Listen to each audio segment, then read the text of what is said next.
A few moments later.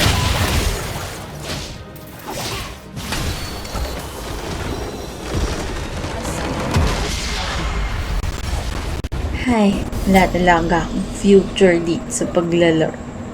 Ay, no. Kaya pwedeng gawin. Mabuti pa, mag-math na lang tayo. So, for this video, let's talk about sets. Ano nga ba ang isang set? A set is a collection of well-defined, distinct objects.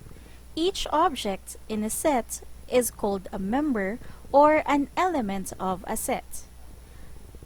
So, ano nga ba ang importanting point na kailangan nating i-consider sa definition na ito? So, a set is a well-defined collection. Ano nga ba ang ibig sabihin ng well-defined collection? Or paano natin masasabi na ang isang collection ay well-defined? A collection is well-defined if we can easily identify the elements inside the set. Anong ibig sabihin nun? Madali nating naibibigay or mabibigay yung mga elements na kabilang dito sa specific collection. Para masabi natin na yung collection na yon ay well-defined. Okay? So, let's have some examples. The collection of champions in League of Legends. So, well-defined ba ito? Let's assume naglalaro ka ng League of Legends. Can you easily identify some champions? Ako, I can name some. For example, pwedeng si Ahri, pwedeng si Ashe, pwedeng si Garen, pwedeng si Heimerdinger, or pwedeng si Karma. Marami pang iba, di ba? So, we could say that this particular collection is well defined. So, this is a set. Now, how about this? The collection of fruits popular in Davao. Doon pa lang sa collection of fruits, masasabi ko na, or masasabi natin na it's already a well-defined set. Bakit? Kasi we can easily identify if that object is a fruit or not. Diba? So, well-defined na yun. In-specify pa tayo na fruits popular in Davao.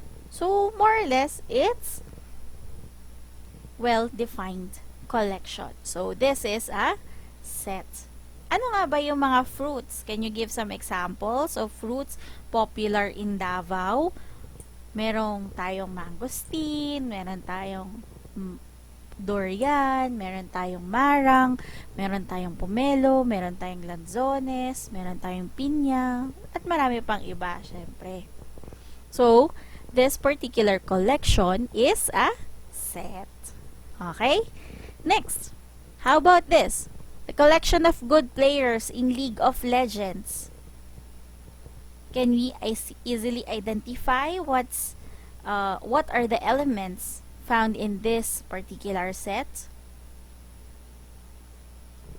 Syempre, hindi. This particular collection is not well defined. Bakit? How will you define good players? How can you say that a player is good? Diba? Kunyari ako, I can consider myself good kahit hindi ako nananalo. Because I tried my best, so I'm good. Pero, sa ibang tao, that's not good. It's not a good player, or it's not a characteristic of a good player in League of Legends. So, may mga kanya-kanyang preferences. So, hindi tayo sure if that particular collection, or hindi natin alam kung yung taong yon is an element of that particular collection. So, therefore, we cannot consider this one as well-defined collection. Kaya, this is not a set. Next, how about this? Handsome players of League of Legends. Isa pang, hindi rin siya well-defined. Paano paano mo ba i-define ng handsome? May mga iba't ibang preferences ang tao ng word na handsome, di ba? Pwedeng handsome sa kanya, hindi handsome sa akin, handsome sa'yo, pero hindi handsome sa kanya. Parang ganon. So, therefore, medyo malabo yung definition nito. So, this particular collection is not well defined. So, we cannot consider this particular collection as a set. Okay? Now, since we can already determine whether a specific collection can be classified as a set or not, let us now try to describe a set. So, there are two ways in describing a set. The first one is the roster method or listing method. Ano ba ito? Describing a set by listing each element inside the curly brace. Each element listed must be distinct and the order does not matter. So, from the word itself, no, listing method. So, ililist mo lang lahat ng elements found in that particular set. Now, if there are too many elements in that set, we can just simply list some of the elements and then put some ellipses on, or put an ellipsis on it. Ano ba yung ellipsis? Yun yung dot, dot, dot. No? To indicate that there are many more elements in that particular set. Ayan.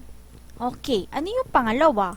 Pangalawa is the set builder notation. Ano naman ito? It is the method that lists the rules that determine whether an object is an element of the set rather than the actual elements. So, sa set builder notation, ang binibigay dito or nilalagay dito ay yung description ng mga elements rather than listing all its elements. So, parang pinaka-description siya nung set na yon. Pero, naka-enclosed pa rin siya sa parentheses. By the way, we can name a set or we can represent a set as a capital letter or as a variable. Okay? So, pwede kang maglagay ng set A, set B, set C, ganon. Instead of just simply describing that particular set. So, let's have an example. Ayan. Gawin natin yung first example ko kanina ng set. The collection of champions in League of Legends. So, I name some particular champions like Ahri, Ashe, Garen, Heimerdinger, and Karma. So, paano ba natin siya gagawin as roster method or listing method? So, let's say that this particular set is represented by set L. Okay? So, L is simply equal to the set of Ahri, Ashe, Garen, Heimerdinger, Karma, and so on. Merong ellipsis kang makikita dito. Bakit? Kasi hindi lang naman sila yung mga heroes na or champions na pwede nating makita sa League of Legends. Marami pang iba. So, kaya tayo naglalagay ng ellipsis. Okay? Now, paano yung isa? Ano yung isa? Set builder notation. Anong ginagawa natin sa set builder notation? We give the description rather than listing the elements. So, di-describe natin. Ano ba si Ahri? Ano ba si Ashe? Ano ba si Heimerdinger? Ano ba si Karma? These are the champions in League of Legends. So, isusulat natin yon sa ganitong paraan. Ngayon, paano natin siya babasahin? We can read this one as L is the set of all X such that X is a champion in League of Legends. Okay? So, that's how we describe a set.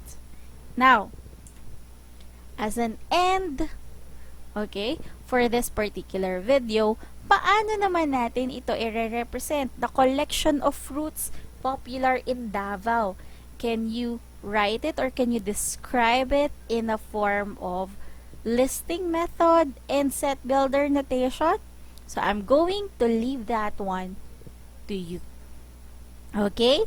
So, that's all for now and wait for more video lessons. So, I hope you learn a little for this particular or a very, very short video. Okay? So, if you like it, just like and subscribe. Thank you! Bye-bye!